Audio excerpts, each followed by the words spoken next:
yi ñu ngi leen di nuyu yéen ñëpp ci seen tur ak seen sant tey tamit bésu dëj la ci démocratie sénégalaise gis ngeen ne ñun groupe parlementaire Yewwi Askan Wi nekk ay député ay représentants askanu Sénégal ñoo waroon daje ci siège u parti PUR soriwul torop pour def fa conférence de presse ñu ñëw fekk fa ay gendarme ñu bëgg a romb gendarme ne ñu mënuñu dugg ñu ne leen lan moo tax ñu ne ñoom dañoo jot ay ordre yi leen di wax ne siège u PUR kenn mënu faa dugg di fa def quoi que ce soit gis ngeen ne boo bëgg léegi ñu ngi dox tumuranke amuñu fu ñuy defee conférence de presse ñu ñuy topp fu nekk di ñu rëbb fu nekk monte de sàcckatu milliards yaa ngi fii ci réew mi ñuy sàcc suñu xaalis ñuy sàcc alalu askan bi rawatina ci jamono mbas mi te kenn jàppalu leen te kenn tongaliwu leen ñun ñi nga xam ne conférence de presse rek moo ñu fi indi li ñuy tongali ñun moo gën a métti lu ñuy tongaliwee sàcckatu alalu askan wi mi nga xam ne ñu ngi ci gouvernement yi ñu ngi ci direction nationale yi ak ñoom seen ñu ngi wër président Macky Sall lii nag gàcce la lii nag recul démocratique la 2023 ñuy tere conférence de presse ñu tere ko siège yu Déthié Fall bu PRP ñu tere ko siège yu PASTEF ñu tere ko F24 ñu tere ko tey ci siège yu PUR ñu koy ñaawlu nag ba fu ñaawlu yem sénégalais yi nag war nañ xam ne ñun nekkuñu ay jaam et que kenn duñu wàllu kudul suñu bopp ñu am nag pour wax président Macky Sall na lijjanti soble sénégalais yi Macky Sall na lijjanti soble sénégalais yi soble mu ngi jar kilo 1500 kilo 2000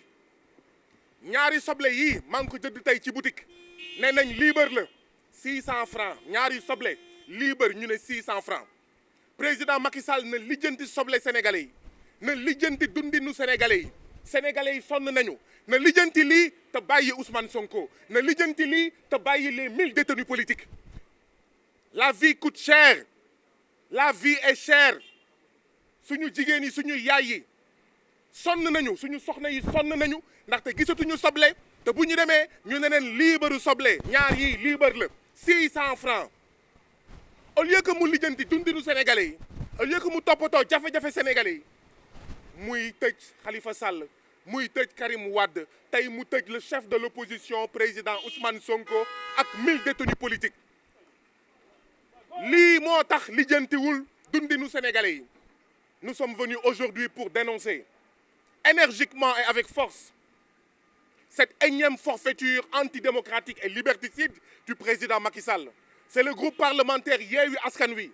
qui vous avait invité pour une conférence de presse devant se tenir ici au siège du PUR. Mais vous avez vu, quand nous sommes arrivés à la porte du siège national du parti PUR, cette porte a été barricadée par les gendarmes qui nous ont dit que personne n'entrerait dans le siège du PUR pour une conférence de presse. Je leur ai demandé est-ce qu'ils avaient un papier. Ils ont dit qu'ils n'avaient aucun papier, mais qu'ils nous empêcheraient, parce que c'est ça les ordres, d'avoir accès au siège du parti PUR. Depuis lors, vous avez vu, nous marchons, nous errons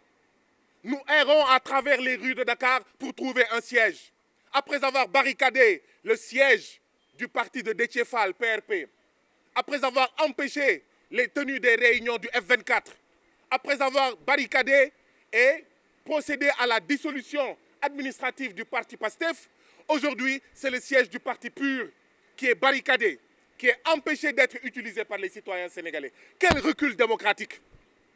Nous errons de siège en siège dans notre propre pays, comme la démocratie sous Macky Sall qui erre.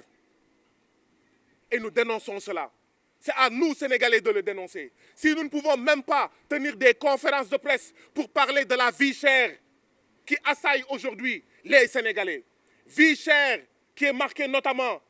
par 1 kilogramme d'oignons qui s'achète à 1500 voire 2000 dans certaines localités de notre pays. C'est pourquoi nous disons au président Macky Sall, Macky Sall, occupez-vous de vos oignons. Occupez-vous des oignons que les Sénégalais vous ont confiés. Au lieu de maintenir en prison 1000 détenus politiques. Macky Sall, occupez-vous de vos oignons.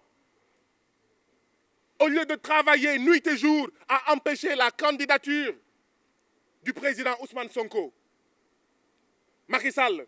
libérer le président Ousmane Sonko et ses 1000 co-détenus politiques qui aujourd'hui sont retenus arbitrairement dans les prisons sénégalaises. Macky Sall, occupez-vous de la vie des Sénégalais qui ont pour nom vie chère, qui ont pour nom santé chère, qui ont pour nom éducation chère, qui ont pour nom oppression des travailleurs. Vous avez vu comme nous, il n'y a guère longtemps à l'Assemblée nationale, en session extraordinaire et en procédure d'urgence, il a été question de réhabiliter Karim Wade et Khalifa Sall. Oui, nous sommes pour leur candidature. Parce que empêcher Khalifa Sall et Karim Wade d'être candidats, c'est antidémocratique, c'est liperdicide, c'est une forfaiture. Mais pourquoi on n'organise pas des sessions extraordinaires et en procédure d'urgence à l'Assemblée nationale sur le prix de l'oignon, sur la vie chère, sur la situation dans nos universités, dans nos écoles, sur la situation dans nos hôpitaux, sur la recrudescence, malgré les mesurettes du président Macky Sall, la recrudescence des accidents de circulation. Oui, président Macky Sall, occupez-vous de vos oignons. Occupez-vous des oignons que les Sénégalais vous ont confiés. Et arrêtez de ne vous occuper que de politique politicienne. Arrêtez de ne vous occuper que de maintenir 1000 détenus politiques illégalement, arbitrairement en prison. Occupez-vous des oignons des Sénégalais plutôt que de faire dans la répression judiciaire. Occupez-vous des oignons que les Sénégalais vous ont confiés plutôt que de faire la chasse aux militants de PASTEF, la chasse aux militants du FRAPP, la chasse aux militants de Nittu Dëgg Valeurs. La lutte va continuer. Nous allons continuer la lutte. Xeex bi dañ koy wëyal. Dañ koy wëyal ak suñu soble yi. Dañ koy wëyal ak jafe-jafe sénégalais yi. Dañ koy wëyal ak li nga xam ne moo métti sénégalais yi. Dañ koy wëyal ndaxte tas Pastef loolu wax bu yàqu la ndaxte Pastef dafa tas déjà ci xolu sénégalais yi. tëj président Ousmane Sonko wax bu yàqu la ndaxte askan wi moo jàpp Ousmane Sonko tëj ko ci xolam. Donc wax bu yàqu la 5e président fii ci Sénégal Ousmane Sonko la tudd incha allah tëj ay siège di ñu tere conférence de presse di ñu tongali fii ci réew mi fekk ne luubal katu xaalisu askan wi sàcc katu xaalisu askan wi kenn tongaliwu leen ñu ñuy tongali ñun député représentant du peuple sénégalais du ñu dellu ginnaaw ndaxte askanu Sénégal du jaam jamono jaam sax bu jaam sonnaan jóg xeex ak buur rawatina jamono ji nga xam ne 2023 Sénégal république la Sénégal démocratie la donc lii moo ñu fi indi woon xam naa ne fii ak ay waxtu groupe parlementaire Yewwi Askan Wi bi nga xam ne moo ëmb député Yewwi Askan Wi dina leen wax lan moo nar a nekk taxawaayam ak fan la ñuy defee conférence de presse bi waaye aujourd'hui c'est un jour de deuil pour la démocratie sénégalaise un énième jour de deuil pour la démocratie sénégalaise mais nous ne pouvons pas ne pas exprimer toute notre solidarité au peuple sénégalais fatigué. Ces 2 oignons à 600 francs ñaari soble 600 francs fu ñu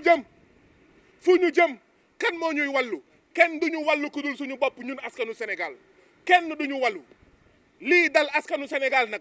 soble bu cher bi dund bu cher bi faju bu cher bi njàng bu cher bi loolu moo tax Ousmane Sonko di xeex loolu moo tax Pastef di xeex loolu la ñu bëgg a wëyal ci réew mi te ñun duñ ko fi nangu tey duñ ko fi nangu ëllëg Pastef vivra Pastef vaincra parce que Pastef c'est un état d'esprit Ousmane Sonko vivra Ousmane Sonko vaincra. Libérez les 1000 détenus politiques, libérez le chef de l'opposition sénégalaise Ousmane Sonko. Je vous remercie.